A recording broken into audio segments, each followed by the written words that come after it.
Buenos días, hermanos. Feliz sábado. Quiero agradecerles a cada uno de ustedes por el deseo que tienen de acompañarnos en el comentario de la lección de esta semana. Es la lección número 9 que se titula La creación, el Génesis como pilar, parte 2. Pero quiero hacer un pequeño resumen de lo que fue la parte número 1 que estudiamos o que comentamos la semana pasada, porque quiero dejar en claro algunos aspectos que me parece que son muy importantes, partiendo desde el título, el Génesis como pilar. Aquí cabría la pregunta, ¿pilar de qué? La respuesta sería pilar de nuestras doctrinas, porque varias de las doctrinas que nosotros creemos y que nosotros practicamos y que nosotros enseñamos parten del libro del Génesis. La semana pasada mencionamos por lo menos 5 doctrinas de ellas. La primera es, Dios es el creador. Número 2, Dios creó este mundo en 7 días literales. Número 3, desde el principio, Dios instituyó el sábado como día de descanso, pero además de eso lo bendijo y lo santificó. Número 4, Dios instituyó el matrimonio entre un hombre y una mujer desde el principio y los bendijo. Y número 5, que estudiamos la semana pasada, Dios prometió rescatar este mundo y ponerlo de nuevo en el camino a la vida eterna como originalmente Él lo había creado. ¿Cuánto falta? Falta muy poco. Ahora en este momento vamos a empezar a comentar la parte número 2. El verso de memoria se encuentra, también es un verso muy conocido, se encuentra en el Salmo 19, número 1, que dice, los cielos cuentan la gloria de Dios y el firmamento anuncia la obra de sus manos. Pero antes de continuar o antes de empezar con el comentario, quisiéramos pedir la dirección del Espíritu Santo. Así que, si pueden, acompáñenme inclinando su rostro para orar. Querido Dios, que moras en el cielo, te damos muchas gracias en esta mañana. Es el tiempo del comentario de la lección, pero no queremos hacerlo sin pedir la dirección de tu Espíritu Santo. Querido Dios, entonces manda tu Espíritu Santo para que nos hable directamente al corazón a partir de tu santa palabra. Pero sobre todas las cosas, que lo que aprendamos, que lo que estudiamos, lo podamos vivir para tu honra y para tu gloria. Lo pedimos todo en Cristo Jesús. Amén y amén. Bien, como había dicho, el título de la lección es el Génesis como pilar. Voy a tratar de hacer un comentario del comentario de esta lección para que me dé pie y podamos desarrollar las partes que corresponden a esta semana. Hace años ya, muchos atrás, tal vez en los años 1600, el siglo XVI, el siglo XVII, todos los grandes científicos, todos los grandes filósofos de aquella época tenían en muy alta estima la palabra de Dios. Voy a mencionar solamente algunos de ellos, los que a mi juicio parecen más importantes, y vamos a ver cómo consideraban ellos la palabra de Dios. El primero es bien conocido, Johannes Kepler. Kepler, en palabras sencillas, era bien conocido porque él fue el que descubrió las leyes del movimiento de los planetas alrededor del Sol. No vamos a estudiar sus leyes, por supuesto, pero sí me gustaría mencionar cómo él consideraba la palabra de Dios. En una ocasión dijo lo siguiente: como científico y como creyente, creo en la causalidad, es decir, todas las cosas tienen una causa. Reconozco que Dios ha creado el mundo con una armonía racional. Nada en este mundo fue creado por Dios sin un plan. Este era el concepto que tenía uno de los más grandes científicos del siglo XVI, del siglo XVII. Sin lugar a dudas, tenía en alta estima la palabra de Dios. Otro de los grandes, Isaac Newton, conocido fundamentalmente porque él descubrió la ley de la gravitación universal. Por supuesto, igual que Kepler, no vamos a mencionar las leyes, pero sí quisiera mencionar qué y cómo era lo que él consideraba que era la palabra de Dios. Y él decía lo siguiente: él creía que tanto la Biblia como el universo eran un enigma, creado por Dios, y había que descifrarlo. La ley de la gravitación universal no era algo que Isaac Newton había creado, sino que él solamente lo había descubierto, como lo deja plasmado en este enunciado que acabo de leer. Y entonces era tanta la prioridad que le daba a las Escrituras que en una ocasión dijo lo siguiente: considero que las Escrituras de Dios son la más sublime filosofía. Encuentro más indicios de autenticidad en la Biblia que en cualquier otro libro de historia profana. Otro de los grandes científicos de aquella época, el siglo XVI, era Robert Boyle. Sería una lista larga enunciar todos los descubrimientos. Simple y sencillamente se le consideraba como el padre de la química moderna. Pero, ¿qué era o cómo era que él consideraba la palabra de Dios? Y él decía lo siguiente: si el autor omnisciente de la naturaleza, refiriéndose a Dios, supiera que el estudio de sus obras tiende a hacer que el hombre no crea en su ser o atributos, entonces no le hubiera dado tantas invitaciones para estudiar y contemplar la naturaleza. Sin lugar a dudas, solo por mencionar, estos científicos del siglo XVI tenían en muy alta estima la palabra de Dios. Pero unos cuantos años más tarde, un par de siglos más tarde, después de la Revolución Francesa, todo este concepto que se tenía de la palabra de Dios pasó a ser secundario. Ahora lo que era más importante era el naturalismo y el materialismo. Y entonces la pregunta obligada sería ahora: ¿será que la Biblia pasó a ser poco deseable, o poco interesante, o poco importante? Yo creo que no, porque la Biblia es la palabra de Dios y la palabra de Dios permanece para siempre. Bueno, después de haber dado esta pequeña introducción, entremos a la parte del domingo. La parte del domingo se titula Una tierra plana.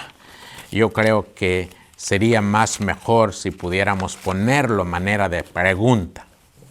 Mejor dicho, sería: ¿será que la tierra es plana? Bueno, en la antigüedad los egipcios, los griegos, los mesopotámicos en general, es decir, toda esta gente que vivía entre el mar Mediterráneo y el mar Índico, consideraban que la tierra era un enorme disco que estaba rodeado de un cuerpo de agua. Ese era el concepto que ellos tenían acerca de lo que era la tierra. No es nada sorprendente, pero sí me sorprende que en la actualidad haya personas que sigan considerando que la tierra es plana. Pero no solamente ellos consideran que la tierra es plana, sino que también así lo enseñan en sus congregaciones. Y yo creo, sin saber mucho en qué se basan, yo creo que hay 2 versículos de los cuales ellos parten que me gustaría compartirlos con ustedes esta mañana. Se encuentra el primero en Apocalipsis capítulo 7 y el verso 1. Déjenme leerlos y luego hacemos un comentario sobre lo que quiere decir este versículo. Apocalipsis capítulo 7, verso 1 dice: después de esto vi 4 ángeles en pie sobre los 4 ángulos de la tierra, que detenían los 4 vientos de la tierra para que no soplase viento alguno sobre la tierra, ni sobre la mar, ni sobre ningún otro árbol. Otra vez voy a leerlo porque creo que de aquí es de donde parte esta idea de que la tierra es plana. Vi después de esto 4 ángeles en pie sobre los 4 ángulos de la tierra, que detenían los 4 vientos de la tierra para que no soplase viento alguno sobre la tierra, ni sobre la mar, ni sobre ningún árbol. Verso 2. Vi también a otro ángel que subía de donde sale el sol y tenía el sello del Dios vivo, y clamó a gran voz a los 4 ángeles, a quienes se les había dado el poder de hacer daño a la tierra y a la mar. Verso 3, diciendo: no hagáis daño a la tierra, ni a la mar, ni a los árboles, hasta que hayamos sellado en sus frentes a los siervos de nuestro Dios. Ahora, después de haber leído este pasaje, sería conveniente que nos hiciéramos la pregunta: ¿está en estos versos el apóstol Juan haciendo una descripción de la forma de la tierra? Yo creo que no. Yo creo que Juan está hablando de los instrumentos divinos que detienen las fuerzas del mal en el mundo, hasta que termine la obra de Dios en los corazones humanos y que el pueblo de Dios finalmente sea sellado. Esa es la razón principal. No, la razón principal en este verso no es una descripción de la forma de la tierra. Otro verso también muy usado se encuentra en el capítulo 20 del mismo libro de Apocalipsis, en el verso 1 y 2. Es poco similar. Dice: vi un ángel que descendía del cielo con la llave del abismo y una gran cadena en su mano. Es Apocalipsis capítulo 20, los versos 7 y 8. Y dice lo siguiente: cuando los 1000 años se cumplan, Satanás será suelto de su prisión. Verso 8. Y saldrá a engañar a las naciones que están en los 4 ángulos de la tierra, a Gog y a Magog, a fin de reunirlos para la batalla, el número de los cuales era como la arena de la mar. Otra vez en este verso nos podemos hacer la misma pregunta. ¿Está aquí el apóstol Juan cuando dice o cuando habla de los 4 ángeles de la tierra? ¿Está haciendo una descripción de la forma de la tierra? Yo creo que no. Lo que está haciendo aquí el apóstol Juan es hablando de la última batalla entre Dios y el pueblo que nunca lo aceptó, comandados por Satanás. Ese es el tema principal en este versículo, no tanto la forma de la tierra. Pero volvamos al principio. ¿Qué forma tiene la tierra? Bueno, quisiera invitarlos para que busquemos en el libro de Job. En el libro de Job, en el capítulo 26 y los versos 7 y 8. Job 26, 7 y 8. Dice: Él extiende el norte sobre el vacío y cuelga la tierra sobre la nada. Bueno, aquí se nos está diciendo que la tierra cuelga sobre la nada, pero en realidad tampoco nos está haciendo una descripción de la forma que tiene la tierra. Simplemente quería mencionar este versículo para contestar alguna pregunta que seguramente algunos de nosotros nos estamos haciendo. Así que voy a invitarlos ahora para que leamos otro verso que se encuentra en Isaías en el capítulo 40 y los versos 21 y 22. Isaías 40, versos 21 y 22. Miren lo que dice. ¿No sabéis? ¿No habéis oído? ¿Nunca os lo ha dicho desde el principio? ¿No habéis sido enseñados desde que la tierra se fundó? Verso 22. Él está sentado sobre el círculo de la tierra. ¡Wow! Ahora en la palabra de Dios sí encontramos una respuesta a la pregunta de qué forma tiene la tierra. Verso 22 contesta la pregunta. Él está sentado sobre el círculo de la tierra. Ahora pasemos a la parte del lunes. La creación en la literatura antigua. Dicho de otra palabra o haciéndonos una pregunta, sería ¿cómo consideraban en la antigüedad que había sido hecha la creación? ¿Cómo se consideraba en la antigüedad que había sido hecha la creación? Bueno, hay una mitología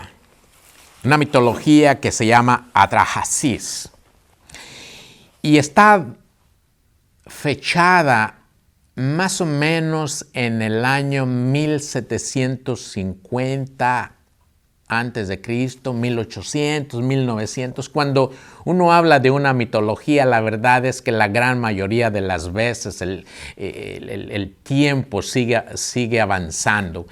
Probablemente se escribió esta mitología alrededor del año 1900, por decir alguna fecha. Pero, ¿qué era lo que decía en cuanto a cómo había sido hecha la creación? Bueno, esta mitología tiene lugar cuando solamente existían los dioses. Pero los dioses estaban divididos en dos grupos. Había los dioses superiores que se llamaban Igigis y había los dioses inferiores que se llamaban Anunnakis. Y los Anunnakis le servían a los Igigis, es decir, los dioses inferiores le servían a los dioses superiores. Y en un momento determinado, los dioses inferiores, acordándose de que ellos también eran divinos, se rebelaron en contra de los dioses superiores. Y entonces los dioses superiores, viendo amenazadas sus comodidades, hicieron una reunión. Y en esa reunión dijeron, no queremos perder nuestros privilegios.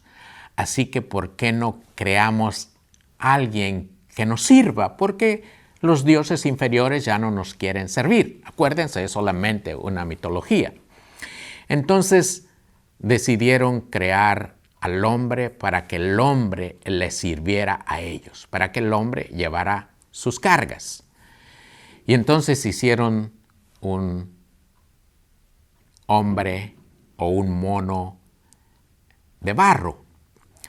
Pero luego se dieron cuenta que el barro es una materia inanimada y había que dotarla de espíritu.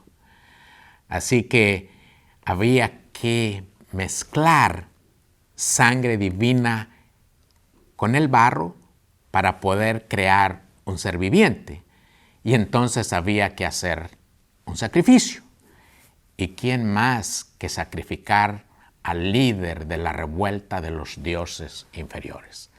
Así que después del sacrificio tomaron su sangre, la mezclaron con la arcilla, crearon un mono de barro, pero ahora tenía una alma. Ahora era un ser viviente que le servía a los dioses superiores. Es muy interesante la mitología porque es muy parecida a la descripción de la creación descrita por Moisés en el libro del Génesis. Ahora, yo estoy diciendo, dije al principio, que esta mitología es fechada alrededor del 1700, 1800, 1900, en la antigüedad. Pero el libro del Génesis fue creado alrededor del año 1500 a.C. Entonces, cuando Moisés vivía, él tal vez escuchó hablar de esta mitología y entonces nace una pregunta ahí en la mente de algunas personas diciendo, ¿no será que Moisés había escuchado esta mitología, la acomodó de cierta manera y luego la escribió en el libro del Génesis? Bueno, es una idea y quiero decir, es una idea válida para algunos. Pero como es solamente una idea, yo también pudiera pensar lo siguiente. Si esta mitología está fechada en el año 1900, pudiera yo fácilmente pensar que en ese tiempo en la tierra no había un pueblo que tuviera una comunicación directa con Dios. Hacía unos siglos atrás que había tenido lugar la Torre de Babel y el pueblo se había dispersado sobre la faz de la tierra. Y yo creo que algunas de esas personas habían escuchado hablar de sus antepasados, la manera en la que Dios había creado al hombre en el huerto del Edén. Y tal vez transmitiéndose esta historia de generación en generación, llegó el momento en que se distorsionó de tal manera que llegó el momento en que Dios dijo, es necesario que yo encuentre a una persona para de allí hacer un pueblo que pueda tener un conocimiento correcto acerca de la creación. Y entonces a mí se me ocurre pensar que fue cuando Dios llamó a Abraham de Ur de los Caldeos para crear un pueblo que representara y que fuera una luz para todas las demás naciones. Bueno, la mitología es muy interesante, pero tiene ciertas similitudes con lo que encontramos en el libro del Génesis, pero también tiene muchas diferencias. Y yo quisiera mencionar solamente alguna de estas diferencias. En la creación del hombre no hay señales de conflicto ni de violencia en el relato del Génesis como sí lo hay en la mitología que acabo de mencionar.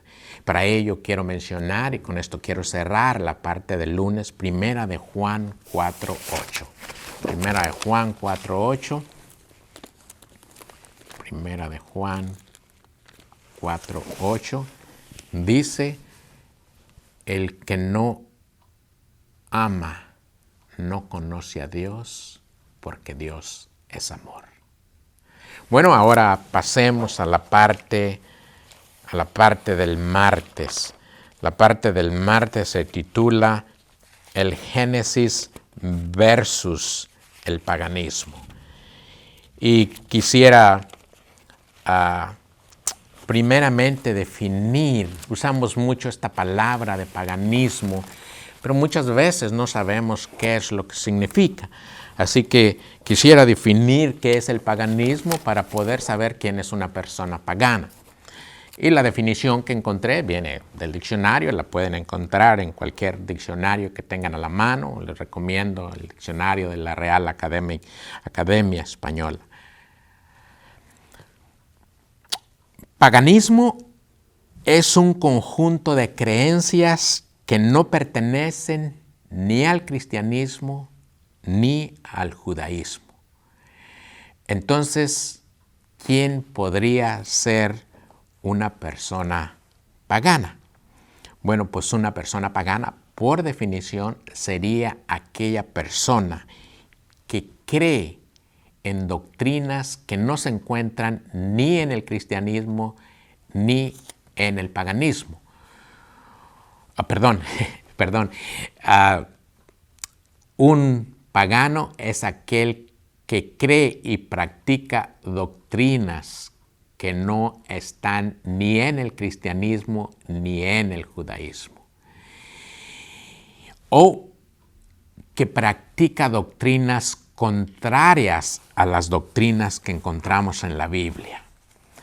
Y para ello quisiera referirme a una en específico.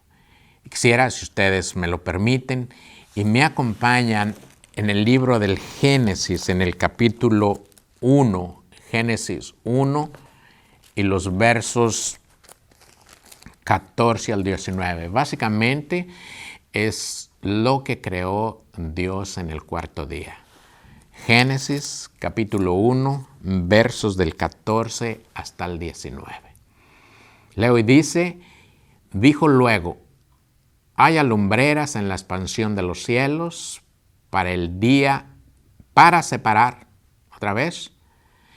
Y dijo luego, hagamos lumbreras en la expansión de los cielos para separar el día de la noche y sirvan de señal para las estaciones, para los días y para los años. Verso 15, y sean por lumbreras en la expansión de los cielos para alumbrar sobre la tierra, y fue así. Verso 16, e hizo Dios las dos grandes lumbreras, la lumbrera mayor para que señoree en el día y la lumbrera menor para que señoree en la noche, e hizo también las estrellas. Verso 17, y las puso Dios en la expansión de los cielos para alumbrar sobre la tierra y para señorear en el día y en la noche y para separar la luz de las tinieblas. Y vio Dios que era bueno, y fue la tarde y la mañana el día cuarto.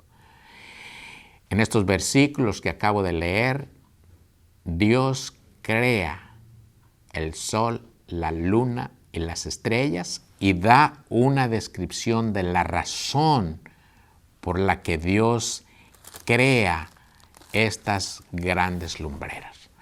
Ahora, es del todo conocido por algunos de nosotros, por algunos de ustedes tal vez, que hay en algún lugar o hubo en algún lugar personas que adoran lo que Dios creó en vez de adorar al Creador. Pero quisiera traerlo esto porque tiene ciertas consecuencias el adorar las cosas que Dios creó en vez de adorar al Creador de las cosas. Y para ello me gustaría leer un par de versículos que se encuentran en el libro de los Éxodos, en el capítulo 20, y los versos 3, 4 y 5. Está chiquito el 3, lo voy a leer también para que dé la fluidez a la parte del verso 4 y a la parte del verso 5. Dice Dios, no tendrás dioses ajenos delante de mí. Verso 4, no te inclinarás a ninguna imagen o semejanza de lo que está arriba en el cielo, ni abajo en la tierra, ni en las aguas debajo de la tierra.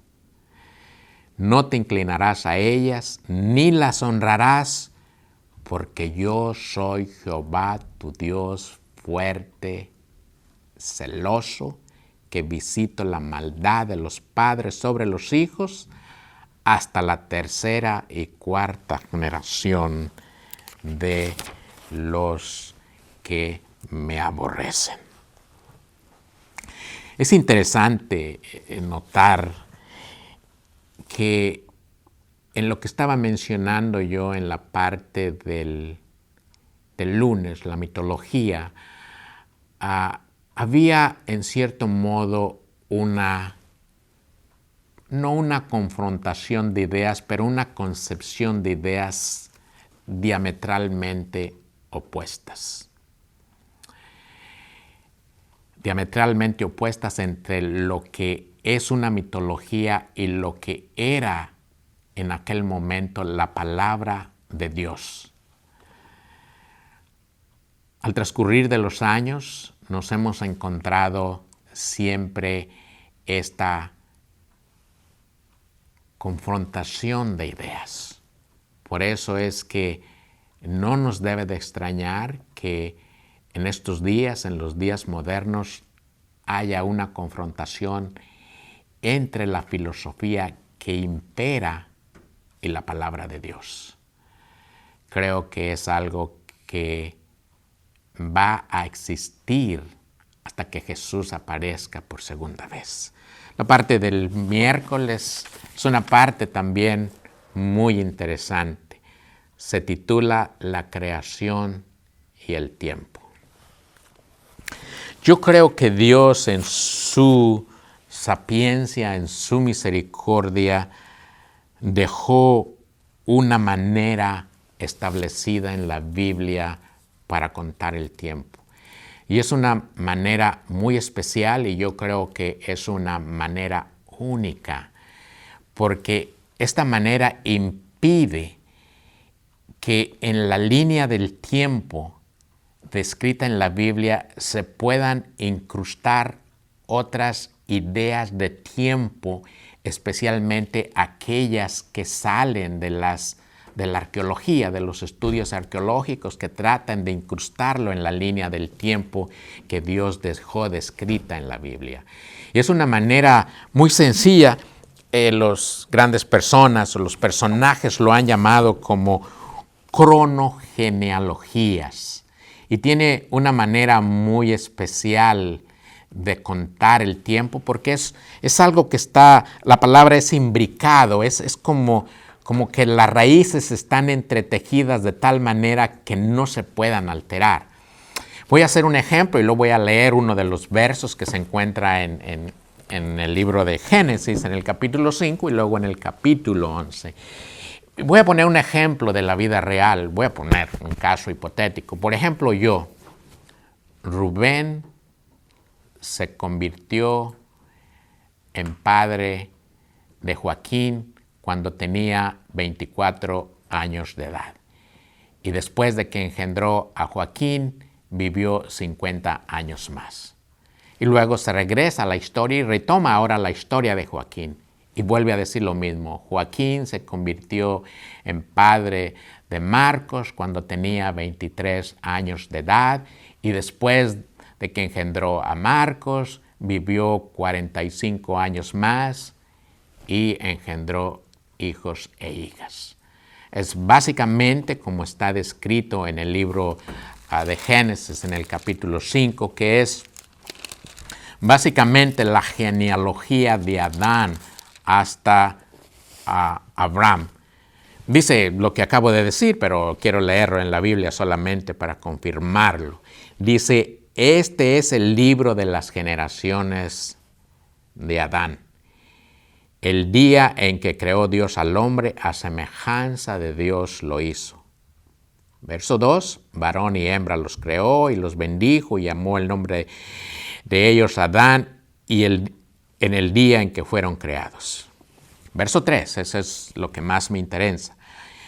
Y vivió Adán 130 años y engendró un hijo a su semejanza, conforme a su imagen, y llamó su nombre Set. Luego viene la siguiente parte.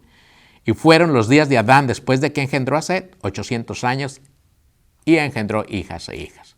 Y luego la historia se regresa y retoma ahora la vida de su hijo. Verso 6 dice, y vivió Set 105 años y engendró a Enós. Y vivió Set después de que engendró a Enós 807 años y engendró hijas e hijas. Y fueron todos los días de Set 912 años y murió. Y luego la historia se regresa otra vez para retomar la historia de ese hijo. Y vivió Enós 90 años y engendró a Cainán. Y vivió Enós después de que engendró a Cainán 815 años y engendró hijos e hijas. Y luego vuelve otra vez a retomar la historia, de tal manera que está tan entretejido el árbol genealógico que impide que otras fechas se puedan incrustar ahí y alteren la línea del tiempo que Dios dejó escrita en su santa palabra. En el capítulo 11 del mismo libro, del libro de Génesis, encontramos una historia de la genealogía, pero ahora es la genealogía creo que me equivoqué cuando estaba diciendo que era de Adán hasta Abraham, me parece que dije, pero no, es de Adán hasta Noé. Y en el capítulo 11 está la historia o la genealogía desde Noé hasta Abraham. Y luego encontramos otra genealogía en el libro de Mateo que empieza con Abraham hasta nuestro Señor Jesucristo. Así que con unas muy simples ecuaciones matemáticas podemos determinar con seguridad el año en que sucedió el diluvio, el año en el que sucedió la creación a partir de los 7 días de la creación. Bueno, ahora vamos a la última parte, la parte del jueves. En la parte del jueves hay una serie de versículos aquí que no tenemos tiempo de leerlos todos, pero quiero resaltar que en las escrituras es muy importante, todos los escritores bíblicos del Nuevo Testamento, cuando se trata de hablar de la creación, todos, estoy hablando de los evangelistas, de Mateo, de Marcos, de Lucas, de Juan, estoy hablando de apóstol Pedro, el apóstol Pablo, de Santiago. Estoy hablando de los escritores del Nuevo Testamento cuando se trataba de hacer referencia acerca de la creación. Todos hacían referencia al libro del Génesis. Pero voy todavía más lejos. Nuestro Señor Jesucristo, cuando se trataba del libro de la historia de la creación, hacía referencia al libro del Génesis. Y solamente quiero mencionar uno de los versículos que se encuentra en Mateo, en el libro de Mateo, y los versos Mateo 19:4. Mateo 19:4 es un verso muy conocido que dice lo siguiente: Él respondió y les dijo, ¿no habéis leído que el que hizo al principio varón y hembra los hizo? Por supuesto, refiriéndose a Génesis 1:27 y a Génesis 5:2. Voy a leer Génesis 5:2 solamente para cerrar. Génesis 5:2 dice, varón, lo mismo que está diciendo nuestro Señor Jesucristo en el libro de Mateo, se encuentran las palabras aquí escritas en el libro del Génesis. Génesis 5, verso 2, varón y hembra los creó y los bendijo y llamó el nombre de ellos Adán el día en que fueron creados. Muchas gracias por el tiempo que nos han acompañado en el comentario de esta lección y no quiero despedirme sin antes hacerles una invitación. La iglesia está participando juntamente con la Cruz Roja en una campaña de donación de sangre. Si usted desea participar en esta campaña, lo invitamos para que en 2 semanas más, la fecha va a estar al final de este video, juntamente con la dirección y un poco más de información. Si usted desea contribuir en esta campaña donando sangre, donando vida, acompáñenos, por favor. Que Dios los bendiga. Muchas gracias. Amén.